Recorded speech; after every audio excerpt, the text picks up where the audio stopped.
everyone, and welcome to Call Your Hits, a Storm Riders Airsoft podcast.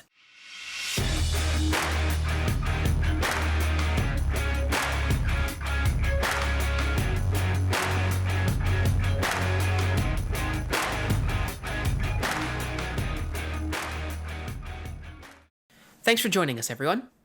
Over the last few weeks, we've been having some really great conversation with many of you on our Discord server. If you haven't checked us out yet, you'll find a link in the episode description. But basically, it's a place that we're able to chat directly with you guys about anything and everything Airsoft related. We'll share some pictures as well. We would love to see your pictures. And then, of course, we'll throw in a few choice memes here and there. All in all, though, it's all good fun, and we'd love for you to join us there. That being said, today's episode was actually prompted by a few discussions we've had there recently. A few users were just getting geared up and psyched up for their very first Airsoft games. And we were super pumped for them because, as you all know, it's a super exciting time, but it's also a little nerve-wracking. And there's a lot of things that you need to consider or that you might want to consider before your first game, and it can be really, really overwhelming. I mean, you have so many different options. You have tons of different opinions from lots of different people, and it can be really hard to know what's going to matter for you, what's not going to matter, and you can get a little bit bogged down. So today, what we wanted to do was really talk a little bit more about that beginner experience. Yep, and I think it's pretty important for us to acknowledge, we've talked about this a bunch over the course of this podcast and in a bunch of our videos, but one of the things we've been getting as feedback is that while that's useful, it's not consolidated anywhere.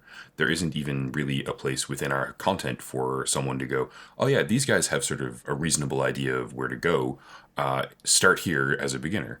And we felt that was kind of problematic, really. So yeah, and like Pat said, really what we want to do is to have this as a resource for a beginner player to be able to listen to and say, okay, this might be a good way for me to approach my thinking when I'm looking at Airsoft as a new hobby for me.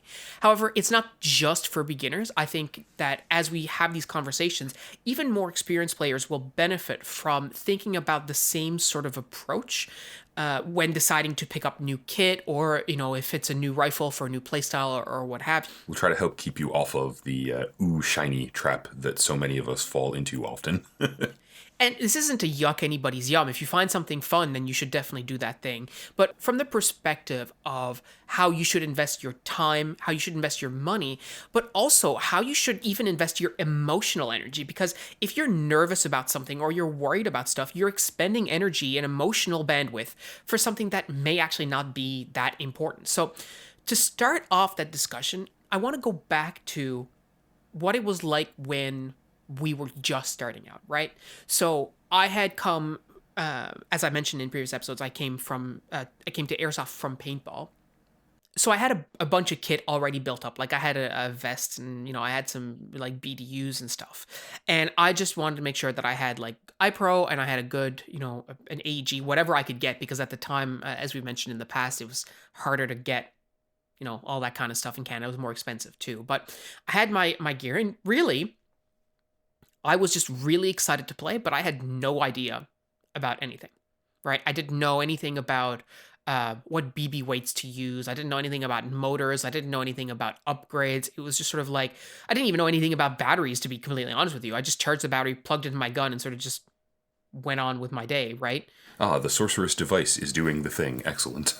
Well, yeah, exactly. But now, where Airsoft is even more prevalent, you have just this completely open field of information everywhere. So all the stuff that I had no idea and was completely clueless about, now everybody is able to get that information before their first game. And, if I'd had that information at the time, I don't really know what I might have done. And I mean, it's worth noting here that I'm a teacher by trade, but I'm a university trained researcher by skill set, right? And there's enough information that, I can go spend a couple of hours or a couple of days reading about, a new way of hopping a gun, right? Mm-hmm. And that's not a bad thing for me. I'm fairly deep into the knowledge pool of how to work on airsoft guns at this point. But for a new player, that's got to be, somewhere in between daunting and like impossible. Yeah. And I mean, when you think about it, if you've watched some of our other videos, let's say it's your first airsoft game ever, and you've watched some of our other videos. So now you have people telling you, okay, well, you should be considering using 0.25 BBs at the very minimum, or like 0.28 BBs, or even 0.30 BBs.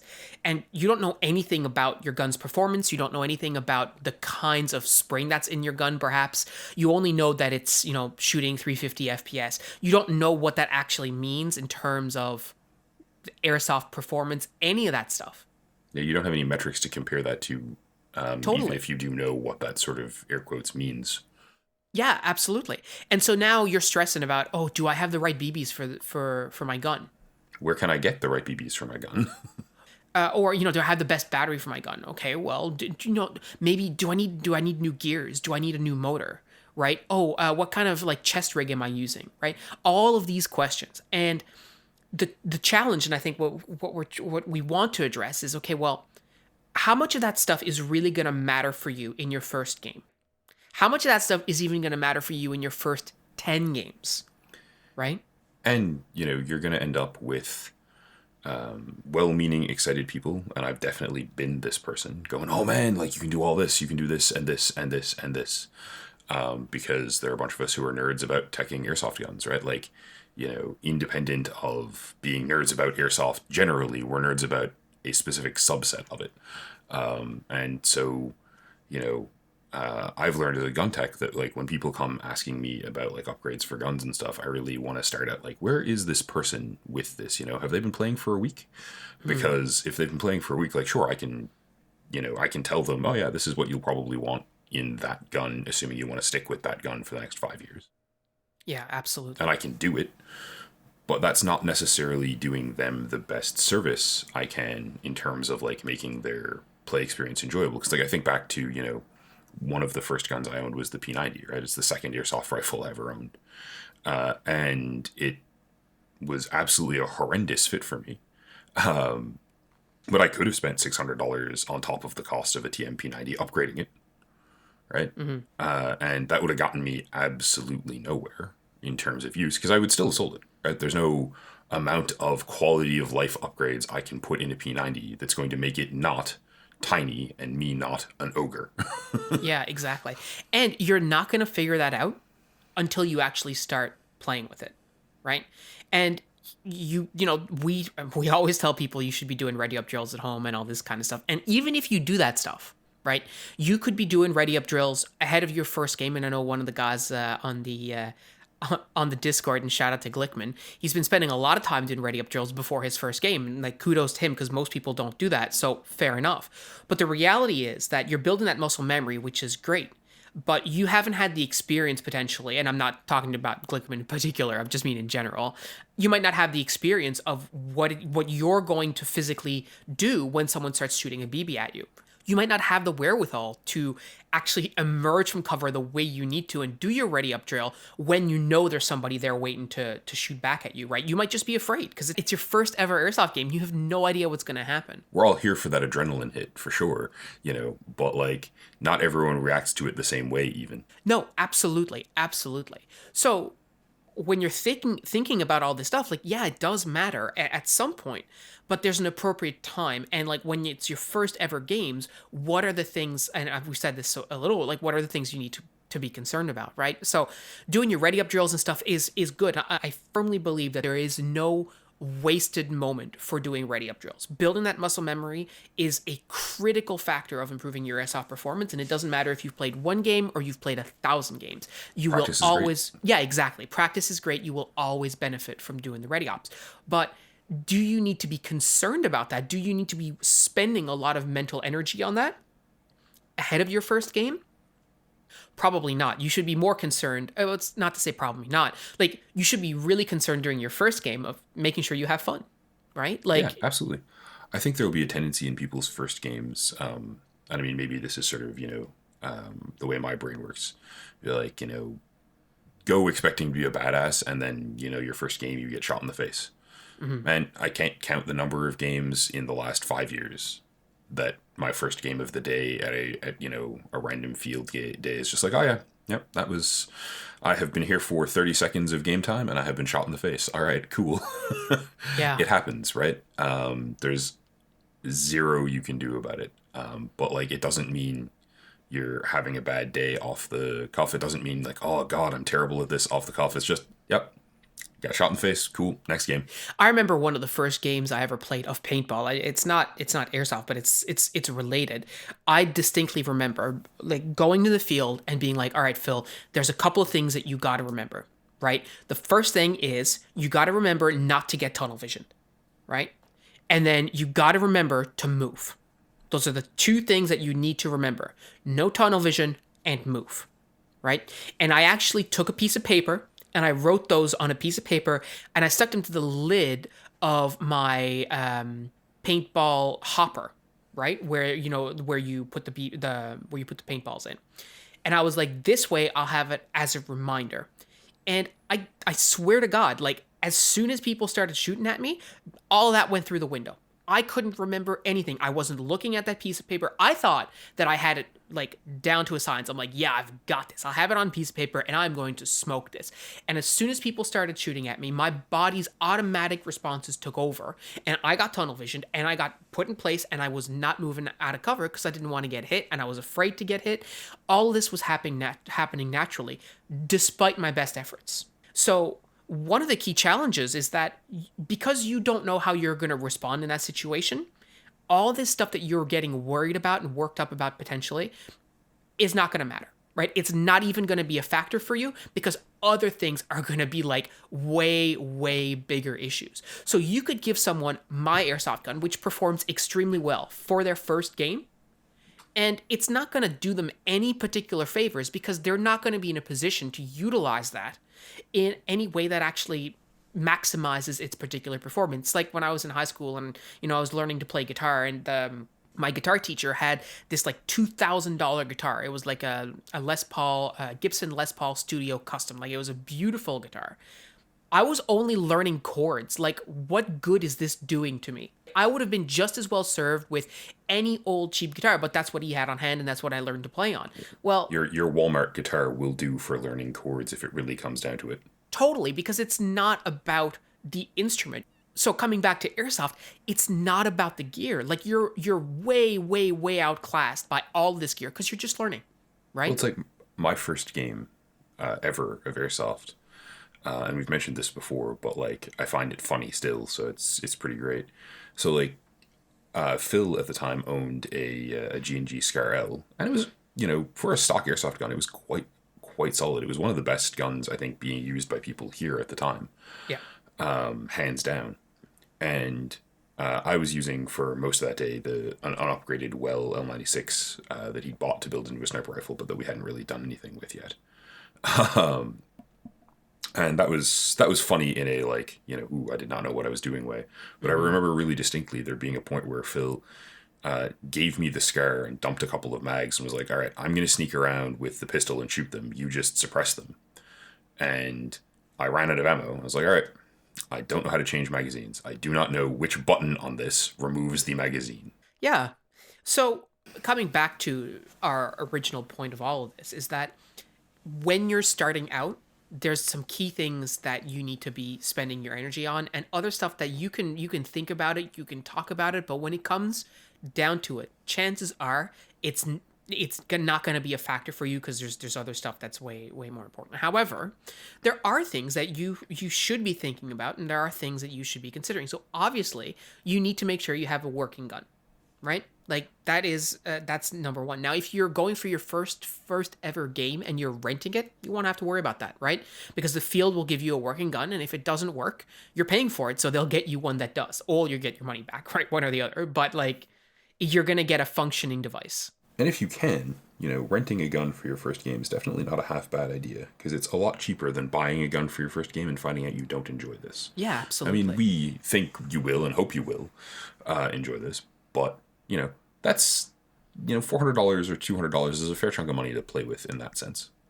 Then the other thing too is, if you do decide that you're going to buy your gun the first time, what we would highly recommend is, firstly, don't spend too much money on it because, again, you don't know if you're really going to love it or not, number one. But number two, don't get something so specific that you really box yourself into a particular corner and then start to either think, okay, well, I hate this, or this is really not working for me. And like people often say, and I'm sure all of you have heard this, don't buy a sniper rifle for your first gun, right?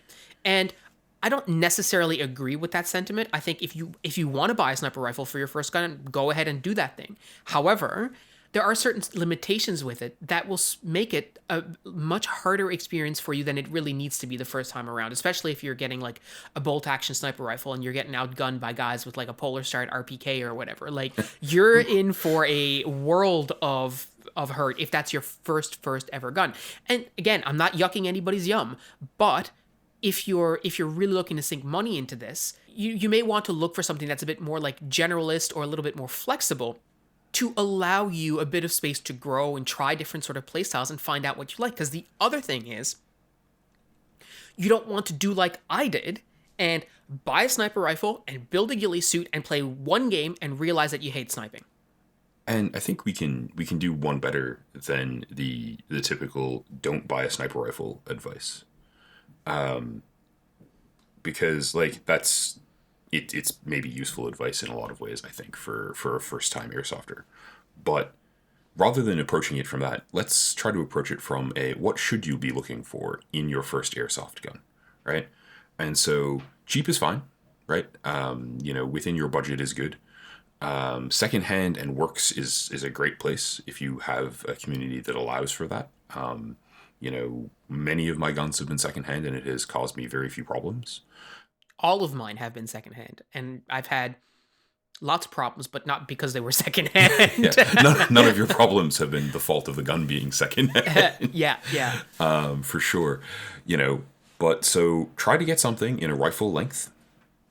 If at all possible, go to a shop and see if you can figure out like what length of rifle feels comfortable for you on a basic ergonomic level. But generally speaking, try for something in a rifle length or a carbine length, because those are very comfortable, right? Your M4 carbine is a really great starter airsoft gun because it's sort of a middle length and it can do most jobs tolerably well. Try to get something that has the ability to shoot on semi and on full. Not necessarily because you should be shooting on full auto all of the time, but sometimes it's nice to have the fun button. Yep. But from a mechanical point of view, right, there's the gun tech arriving again. Things that are semi can lock up on semi, and if they have a full auto switch, it will usually unlock them for you very quickly without damaging the gun. It's just a function of the way semi-automatic triggers on your soft guns work. That's useful, right? Try to get something with a top rail so you can put an optic on it if you decide you want to. Try to get something with iron sights so that you have something to aim with without having an optic. We run irons on all of our guns as a backup, but they're all zeroed. They're all there to work. I would advise, this is more of a tech thing than a practical thing in some ways, but don't get something super weird for your first airsoft gun. Like a lot of people I've played with over the years, people on our team, have gone like, no, I don't want an M4, but this takes M4 mags and it looks different, so I'm going to go grab it. Practically speaking, if it looks different and weird, it's probably more complicated if something goes wrong with it, and that is worth thinking about in your first airsoft gun. Yeah, for sure. Because you might have to take it apart while looking at, one of our tech videos or someone else's tech videos.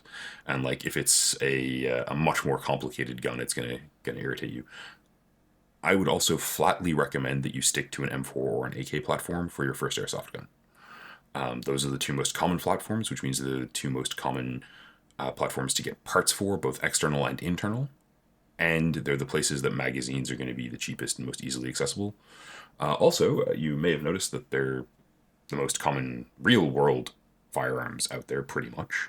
And that means getting, something that'll hold your magazines later will be easier. For sure. And, you can agonize over this decision forever, right? Like, the reality is there's so many different models out there. There's so many different manufacturers. There's so many. I would highly advise is, at the end of the day, if you get something from a reputable manufacturer, right? So you think about like your King Arms, your G&G, your G&P, like your VFC, your, I don't know, like Specna Arms. Like, we can keep listing this for a while, but the bottom line is chances are that if you buy something from a reasonable manufacturer, you will end up with something that is relatively usable for definitely your first season, maybe longer. And you can sort of future proof yourself if you buy, for example, a gun with a metal body that you might be able to upgrade in the future. But really, when you're looking at your very first gun, don't really overcomplicate it. Like Pat was saying, stick to an M4 and AK-47. You will be well served. Stick to a more well-known manufacturer, and you will, generally, you're talking about a $50 to $75 price point difference between like a cheaper manufacturer and a little bit better manufactured, a little bit more reputable manufacturer, right? So you can get like I think a full metal King Arms M4 for like 300, often $300 Canadian, honestly. yeah, Like they're not super hard to come by a lot of the time. like that's not that expensive. And if the difference between, and we've said this before, Pat has said this many times, but if you can afford the 250 now, you might just want to save up for that extra 50 and just, wait 2 weeks or however long it's going to take you and get just a little bit better, because that $50 investment is going to work out for you more in the long term if you decide to stick with the sport, right? I'm also going to give you guys a tip that, like, I have definitely given members of my team, but I don't really think I've actually, like, thrown this out there. One of the best things, if you're, like, looking at your collection of gun options and you're like, oh, I really want this specific one, before you buy it, open up Google and type the name and brand, like the model of gun and known issues, and have 5 minutes worth of a read. Because if you do that and like nothing significant pops up on the first page of Google, you're probably good. Yeah. But like if you, to poke a little fun at John here, like if you're gonna buy a Car 98 and you search the Car 98 and you realize that, oh, this is a bolt action shell ejecting gas operated airsoft gun that is known for losing the shells and not functioning ever again, that might affect your purchasing decision, right? If you are looking at an M4, and I'm not going to name one offhand because I can't think of one offhand that has this issue, but like if you're looking at an M4 and you're like, oh, reviews say this usually falls apart after the first 2,000, 3,000 rounds. Okay, maybe we won't get that one. Mm-hmm. You do want to do your sort of like your due diligence on this. Partly because, again, like, I don't have $400 to throw away super regularly. Mm-hmm. I'd love to have $400 to throw away super regularly. That'd be great. But, do your due diligence on sort of like just basic lookup stuff to make sure you're not buying something that the entire airsoft community is aware is a lemon, but that's still being sold. Yeah. Because that has happened, right? Not every manufacturer of airsoft guns is the same. And like one of the benefits, as we talked about in some of our tech videos, is they are basically all a little air compressor if they're an electric gun, right? They're all more or less doing the same thing. So the external furniture doesn't actually matter very much other than ergonomics, right? The P90 that I mentioned earlier versus the Scar that I owned at the same time, right? When I got in, I just bought a Scar L because Phil had one and he was like, this is really good, and I have zero regrets about that. It was a fantastic rifle. The Scar and the P90 had comparable performance metrics, right? The Scar had a slightly longer inner barrel. It shot a little bit harder. But almost every game, I'd bring both of them, right? For an entire season, I brought my Scar and my P90 to every game, right? I had my vest set up so that I could access sort of my P90 mags while carrying the mags for the Scar without any inconvenience. So I just swapped between them at whim. Mm-hmm. I didn't usually carry them both for like an individual game, but I brought them both to the field. And almost every game I realized after not that long, I'd rather be using the Scar. And that's the reason I ended up not keeping the P90, is just that every single time I was out there with the Scar, I was like, or with the P90, I was like, I'd rather be using the Scar. And that was, an expensive bit of stupidity on my part, right? That was an expensive toy to not end up enjoying it all. And I'd like to keep you guys from doing that as much as possible. Yeah. But at the end of the day, the performance metrics on them had nothing to do with the internal configuration of them. And everything to do with the fact that I'm a large man and the P90 was tiny and I could not comfortably shoulder it. And like I could talk about the ergonomics of reloading a P90 and the fact that it's fun but not terribly practical. But that's not, the primary issue, which is just, I'm a big dude, like I'm 6'2", I have long gangly arms and broad shoulders. And so if you're a new player and you're looking at rifles, and you're looking at, well, what do I want to start with? And you're like me and you're like, man, little guns are really cool. I don't recommend grabbing that subcompact SMG or even that like full-sized, MP5, because you're probably going to find that it's not big enough for you. And I think Phil can offer a useful counterpoint there because he's, not an ogre. Yeah, I'm, a half stack junior mint. I'm a short dude and I'm 5'6", right? I'm 165 centimeters. And I used to run a really long Scar L. Like once we got it upgraded, I had the Scar, I had like a longer inner barrel, suppressor, etc. That's pretty unwieldy, right? That didn't really work for me. And so I think to bring it back to the original point, which is if you're sticking to a regular length M4 or a regular length AK-47 as your first gun, it's not something you need to be concerned about. Yep, right? Both of us can use one of those. Yeah, for sure. Like, assuming you are not a toddler listening to this, and if you are a toddler, you should probably turn this off because it's not meant for toddlers. But assuming you're a regular sized human, even if you're on the short side like me, or you're on the tall side like Pat, you can use an M4, you can use an AK-47. The size will be fine for you. It's not something that in your first game, not even your first 10 games, you need to be worried about, right? Just get the gun, use the gun, and start to get the feel for it. That is going to be much more important to you than trying to not only learn how to play the game, but also learn how to wrap your weird gangly arms around this little tiny gun that you bought, or try to wield this super long sniper rifle that you bought, despite the fact that your arms are, a foot and a half long, right? Like it's just, you don't want to be worrying about all that.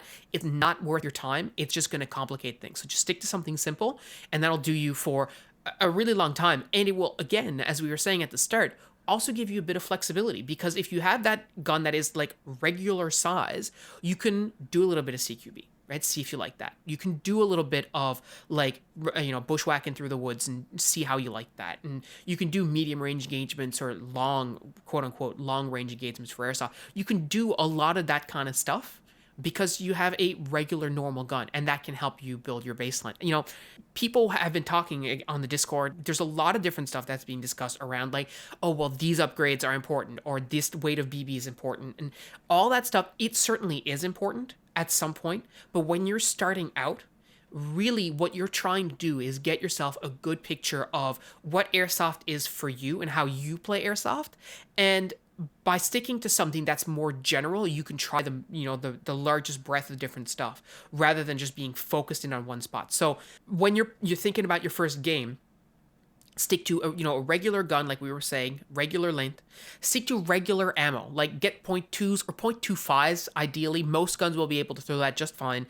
You don't have to worry about it. Get a .25 as a baseline, and then get if most guns come with a high cap, that is fine. You do not need to be worried about mid caps or real caps or anything like that. Just use your high cap. That's totally fine for your first few games, even well into the future. Lots of people want to use high caps. Totally fine, right? Don't worry about any of that stuff. Find some way to carry your if you have multiple mags, put them in your pocket. You don't need to be worrying about getting, oh, what kind of plate carrier is going to do better? What kind of chest rig is going to work well for me? Like, all that stuff is cool, and if you want to get it, that's fine, but you will not be utilizing that anywhere to near its potential, right, in your first few games. So just focus on the gameplay. Everyone on our team has, like, notwithstanding that we all own like LBE and fancy vests and everything you could think of, everyone on our team has stuffed a mag of some sort in the pocket in their pants and used it sometime in the last year. Totally. You mean you like, just think about it. You're trying to tell me that there's not a single like warfighter, gunfighter anywhere in the world who doesn't stuff an extra mag into his pocket somewhere just because it's not proper LBE? Like, that's crazy talk. Of course, you're in a war zone somewhere, someone gives you a mag and you don't have place for it on your carrier, you're going to dump it in a pocket. If you don't have a carrier, you're going to put it in your pocket. You might be wearing a hoodie, you'll stuff it in the hoodie pocket. Like, just Carry it somehow. It doesn't matter. You don't need to agonize about it. It's your first game. Don't worry about it. None of that stuff is going to make a difference in terms of keeping you in or out of the game in your first games while you're still trying to find your feet. Absolutely not. And like, I mean, even in sort of the vaguely longer term, like one of the things I do here once it gets cold is I swap my spare mags for my gas pistol into the like chest pockets on whatever jacket I'm wearing so that they're close to my body and are kept warm by me. Like it's the ergonomics of it. Like, yes, we love our LBE and we've talked at length about how we think it's great and how it's super useful. Showing up to your first game thinking like, oh man, I'm going to be super pro at this. You're not. Like, unless you have been super pro at paintball or like, done this sort of stuff for a living, in a more tactical real world kind of sense, you're going to show up to your first game and you're going to be goofy. Right. Yeah. I mean, everyone on our team, like we're all veteran players. We're all experienced players. I have days where I show up and I have, 3 hours of play and 30 minutes of it I'm a decent player and 2.5 hours of it I'm just a complete potato because it's an off day, whatever, it happens. So go with the expectation that like, you're going to shoot some BBs and have some fun. And honestly, like, I think talking about expectations is a decent place for us to go there, right? You don't want to have crazy expectations for your gun going out the first time. You don't want to have crazy expectations for you. If you're like going with some friends and you're like, oh, we're going to be an elite operator team. I have bad news. Unless you are actually that in your day job, you're not. Yeah. Partly because you don't have those skills, a great teacher of both of ours was very fond of asking us if our asses could cash the check our mouths had written. Mm-hmm. And, definitely I think in the case where you're showing up to your first airsoft game going, yeah, we're going to be badasses, you're probably failing that test. And we definitely have failed that test. Having that, part of the stress and nervousness for a lot of players, including myself, is living up to that expectation. And that still happens to me when I go to the field now, right? That nervousness that you feel comes from the fact that you have certain expectations for yourself and you want to be able to live up to those expectations. And that doesn't necessarily go away. Like, you get more confident in your abilities. But even myself, like, I go to the field and I'm like, geez, like, I need to perform today, right? Because I have expectations of how I want to do. And that applies everywhere. Like, I go for runs sometimes where I'm nervous before the run because I'm like, oh, I hope I do well. And that's completely ridiculous if you really start to think about it. But that's a reality of how human beings sort of how we process things. And so, like, I think about some of the guys in the forums who we had conversations with, like, they were definitely nervous about the first game because they wanted to do well. And there's nothing wrong with that. But part of that is also understanding, what exactly do you think is going to happen?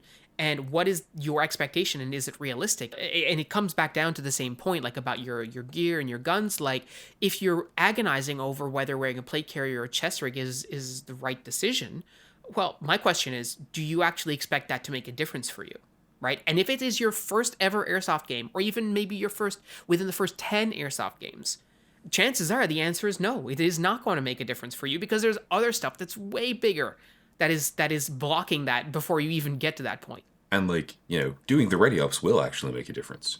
You might not feel that difference, right? But they will. Mm-hmm. Buying a $300 chest rig won't. Yeah, exactly. Right? It might have a positive impact on your mindset. You might feel more confident going out, and that's definitely beneficial.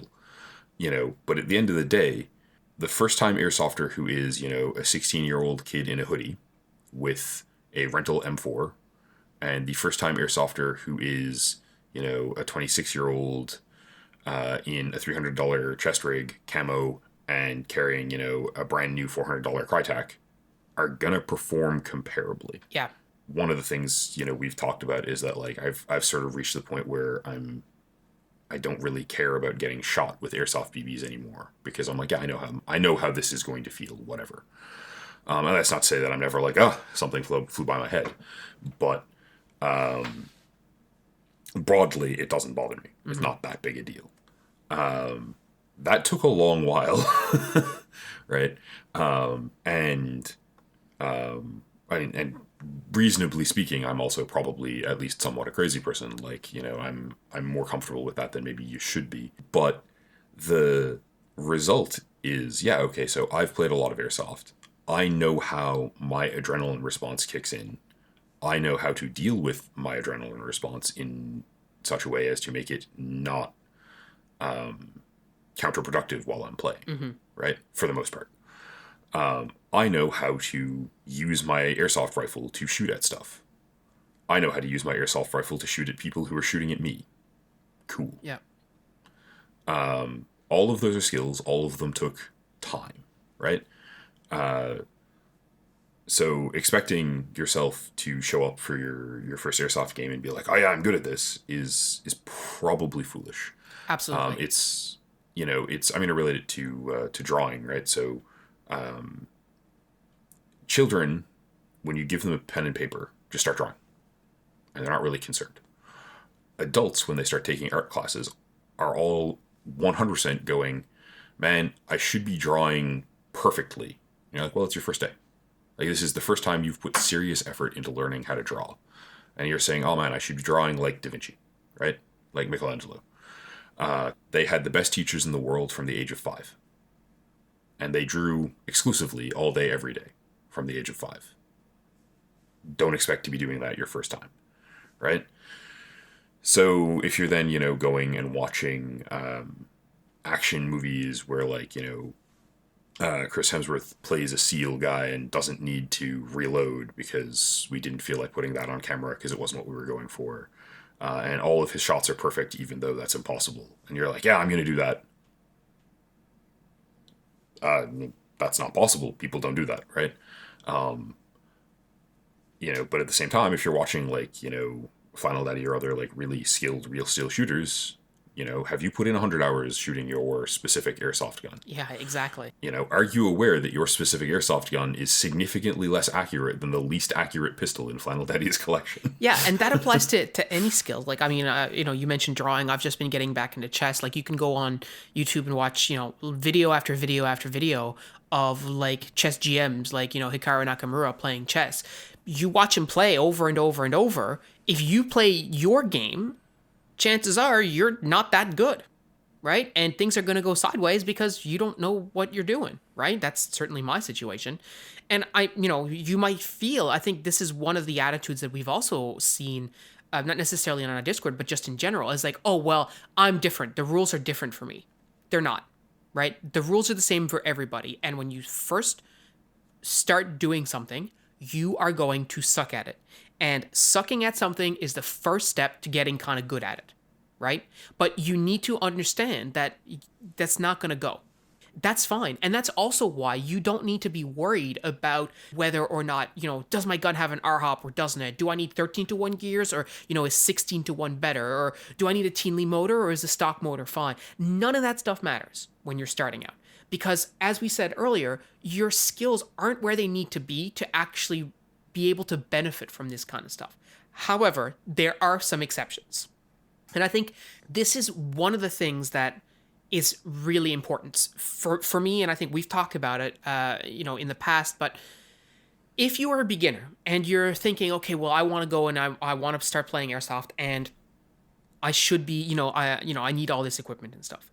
There's one piece of equipment that you absolutely should be taking the time to make sure you are getting the best that you can get, and that fits exactly the spec that you are going to need for what you specifically are going to be doing in airsoft, which is, engaging in airsoft. And what I'm talking about here is your eye protection, right? The reason why this is so important is twofold. Obviously, you, unless you are some sort of mutant that I'm not aware of, you only have one set of eyes. And if you have more than one set of eyes, get that checked. Yeah. So you only have one set of eyes, and if you sustain damage to your eyes, chances are that will be permanent, right? Which is to say that if you play airsoft with inadequate eye pro and you take a shot to the eye, you quite likely will be blinded. There's no question, and I don't think anyone will ever tell you that it's okay to play airsoft without iPro, right? Like that's just nobody will ever make that argument. However, airsoft by its very nature has this sort of like reproduction market that exists for gear that looks exactly like the real version of the item, but is just a knockoff copy. And I think y'all know what I'm talking about when I say that. The challenge is that you can also see that with eye protection. You can see airsoft style replicas of real iPro. So, for example, I personally have, and I bought them for a video that we're going to do eventually, a reproduction of Bolay X800 tactical goggles. This is the X800 is a very, very good set of tactical goggles. They're a little bit bulky, but they have very little fogging issues. If you can get a genuine X800, they are discontinued now. Highly recommend them. Matt on our team used them, and they are phenomenal. Very comfy. Very comfortable, very little fogging, etc. However, you can get Chinese replicas of those goggles, and they're like $40. Well, the real versions are over $100 Canadian, right? And there is a reason for that, right? Don't buy your iPro on Wish, kids. Yeah, like you definitely shouldn't be trusting your eyes to, and like some people will say, oh, well, all you need is a piece of plastic. As long as you have a piece of plastic in between the BB and your eye, that should be fine. And the absolute truth is that is a lie. You absolutely need a piece of like ANSI rated or whatever the equivalent is in your country of ANSI rated iPro that will protect your eye from a projectile and that will not break as soon as they take a hit. And a lot of these like plastic replicas, etc., if they take a very hard hit from, let's say, like a sniper rifle that's shooting like 500 FPS or something, depending on, of course, the weight of the ammunition. But if it's a sniper rifle, then it's probably shooting like a .36, let's say. That can very easily break that plastic, right? And guess what's behind that plastic? Your eyeball. Like, it's not a good time in any way, shape, or form. The other thing that's really important about iPro is that there's a lot of really cool looking iPro out there. A lot of tactical, a lot of different types of iPro, etc. But just because it looks cool and just because it's even used by military doesn't mean that it's meant to be used in the way that we're going to use it. So, for example, one of the types of iPro that saw particular vogue several years ago now were the Smith Optics boogie regulators, right? Those goggles are ballistic rated and they are meant for jumping out of an airplane. That's what they're intended for. The challenge is that people wore them for airsoft, but they are meant to be worn in an environment where wind is whipping around your face at like, I don't know what speed when you're falling out of a plane. And as a consequence of that, there's lots and lots of airflow, so they never fog. But if you happen to be playing it in those conditions of airsoft, you're going to find that your gun doesn't shoot in the direction you think it will either. Well, there's that. So if you're playing in regular conditions or even, let's say humid conditions with very little wind, they will start fogging up very, very quickly because they're not meant to be used in that sort of environment. Same with like goggles that are meant to be used in a sandy environment that are completely filled with foam to prevent sand from getting into your eyes. Well, if you're in the middle of a sandstorm in the desert, then yeah, absolutely. You don't want sand getting in your eyes because that sucks. But if you're, unless you're playing airsoft in the deserts of Arizona, in which case feel your boots. But if you're playing on a regular airsoft field, chances are there's not sand and dust blowing around. You likely do not need fully enclosed goggles full of foam to prevent stuff from getting in there. All that will do is fog your goggles. So when you're a beginner, chances are especially if you're doing a rental, you probably get a paintball mask from the place that you're playing at. Those are perfectly fine for airsoft purposes, especially for your first game, but you will notice fogging and you're like, man, this sucks. Like, I don't like this. Well, the best way to avoid that is getting a set of iPro that is meant for airsoft. So that is ANSI rated, or like I said, the equivalent, but has the types of airflow that is necessary for iPro not to fog up, or that is coated in an anti-fogging treatment, which may or may not work depending on the conditions that you're in and humidity levels and so on and so forth, right? I'd also like to take a second out of our day to hate on the most unsafe thing you can put on your face in a lot of ways, which is mesh goggles, Oh my God, yeah. right? You'll see lots of mesh goggles. You see lots of masks that are like, oh, like, you're a cool like predator mask or Daisy mask or whatever. And you're like, yeah, this looks badass, and it has mesh eye pro, and it will say, oh yeah, this will stop BBs, and the mesh eye pro will absolutely prevent the BB from penetrating your eyeball. Really, really unfortunately, though, it will not necessarily prevent the BB from fragmenting and the pieces of the BB from hitting your eyeball. That's assuming the mesh even doesn't stop the BB. There's some cases where the BB can just Yes, blow right through the mesh and hit your eye anyway, right? yes, that does assume. That's right. I was assuming you had a piece of mesh eye pro that had good mesh in it. Yeah, totally. Other noteworthy things that happen with mesh eye pro are the mesh rusts, and you get hit with the BB and you get rust in your eye. Also not great. They will not keep you safe. Do not use them. Yeah. Back to your regularly scheduled talking about what you should use. So there's a lot of different really good iPro options out there. I personally use the ESS Advancer V12s. They are discontinued by ESS, but you can still get them through eBay, like, because they were issued to the UK military. So you can get them surplus. I am on my second set of frames and probably like my eighth set of lenses because they're interchangeable lenses. So I just keep buying them because they're great. The ventilation is excellent. It has a little tiny bit of foam, which I just remove with a toothpick, and off you go. Right, it's perfect. You've got ESS is a very, very good brand of iPro in general. You've got other stuff out there as well. Like, I mean, you've got Oakley's, you've got Revisions, and I mentioned the Boleys as well. Like, these are all professional eye protection manufacturers, right? If you buy one of their products, you are getting a quality piece of kit that will absolutely protect your eyes. However, it might have fogging issues, right? So you want to make sure that you're also getting something that is applicable for our airsoft uses, because fogging is absolutely a problem. Right? It doesn't matter if it's your first game or your 10th game or your 1,000th game. If you can't see anything because your goggles are completely fogged over, that sucks, right? That's no fun for anybody. I've had that issue before. Goggles will fog. People who say, oh yeah, I've got this solution that, will make sure that your lenses never fog ever again. If you believe them, I have a bridge I'd like to sell you.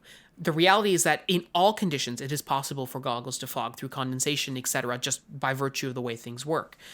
There are steps you can take to prevent that, including, and we've talked about this in one of our previous videos, including like using a built-in fan. You can use some hydrophobic coatings that make sure that water doesn't build up on the inside.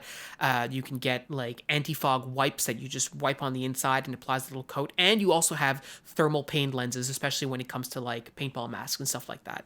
Either way, spending time to make sure your iPro is exactly what you need is time well spent.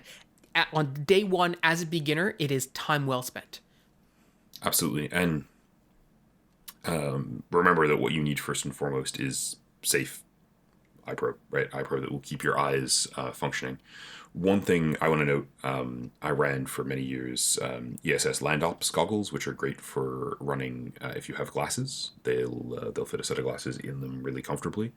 You do still end up with sort of the complication of glasses inside of goggles does make them a little more likely to fog in really hot, humid weather, but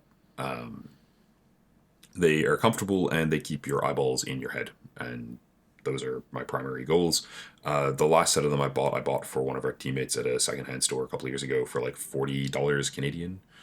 So they're very widely available. They're not super expensive, and they work really well. Yeah.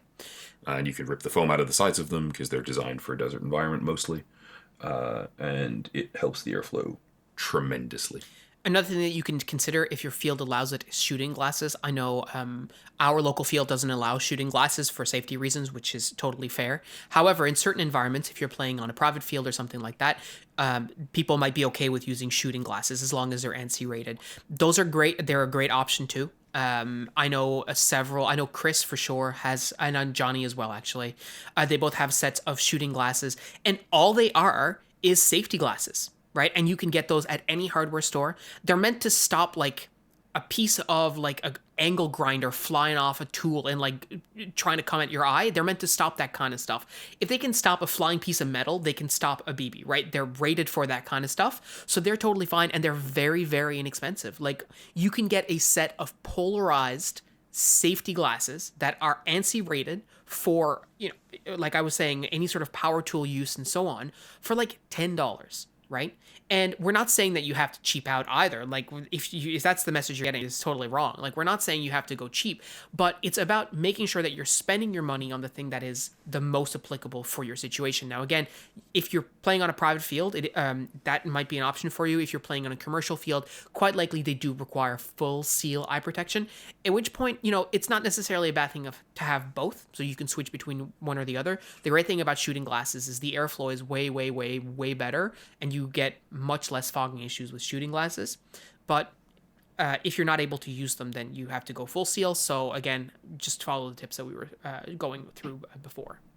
And like, if they're an option, shooting glasses are great for, we do get a few hot, humid days during the summer here. And like, if you're playing when it's, high humidity and like, 30, 35 degrees, it's fantastic to have the airflow. Yeah. And then, you can then as well, like we've talked about the iPro, but then you can be like, oh, but do I need tinted glasses? Do I need like yellow tint? Is that going to make a difference? For your first games, none of that is really going to matter. I've used yellow tinted lenses. I've used smoked lenses when it's really bright in the summer. I've used clear lenses. Like, if you have the option of having that stuff, that's great. But don't worry too much about it. Spend more time making sure that you get a piece of iPro that is actually going to, that is really going to do the job for you. And it might not seem cool, and it's not as fun as, like Googling different types of, airsoft guns that you can buy and all this kind of stuff. But it's a really, really good investment, because if you get a good set of iPro right out the gate, then that's something you definitely won't need to worry about in the future, and it will serve you really well, because you're going to be using them every single game, and they're a critical piece of kit, right? I still have all 3 sets of goggles and all of the spare lenses for them that I've used playing airsoft. I've used a set of ESS Land Ops, a set of ESS Desert Ops, and I currently have the same ones that Phil is running. The only ones of that set that are in any way at risk of ever failing, I think, are probably the ones that Phil is using, and I haven't used them enough to have issues, but I know because they have much smaller pieces of flexible plastic, they can actually break. I've never had that happen, by the way. So, yeah, it's very, very unlikely that you're going to have to replace a good set of these. And a good set is only going to run you like $80 or $60. So just spend that money and not worry about your eyes being popped. And that's wonderful, right? That's peace of mind. And honestly, like the ones that we use, they're tactical goggles. Like they're used by real world militaries. They look cool to me anyway, right? If you're into the aesthetic that I assume you're into, if you're trying to play airsoft, they look badass. As we said at the beginning, this is really only one part of, at least 2 episodes, maybe more, on what beginners should really be concerned about, right? And we talked about how you should stick to the basics when it comes to your first gun.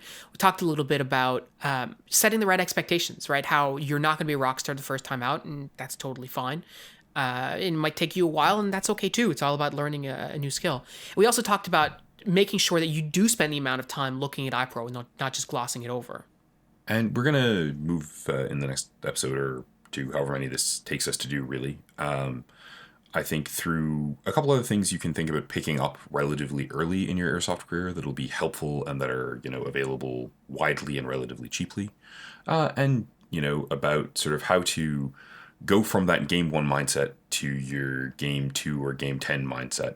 And at what point we feel you should be thinking about, buying a better gun, upgrading your gun, tinkering with play styles and figuring out that sort of thing, right? So we're going to try to sort of, I guess, walk you through your first year of airsoft and see if we can provide you with some perspective on how to go about that based on our experience and our helping people do that. Totally. And we'd love to hear your comments and your thoughts on this format, this episode.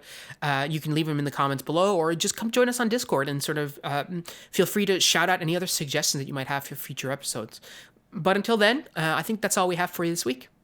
Yeah, guys, thanks for tuning in. And I know I'm definitely more the quiet lurker on the Discord, but I am there reading stuff. And if you ever have anything you want to ask me directly, just at me, and I'll be happy to talk to you. All right, guys. Thanks so much for listening. We'll talk to you next time. Cheers.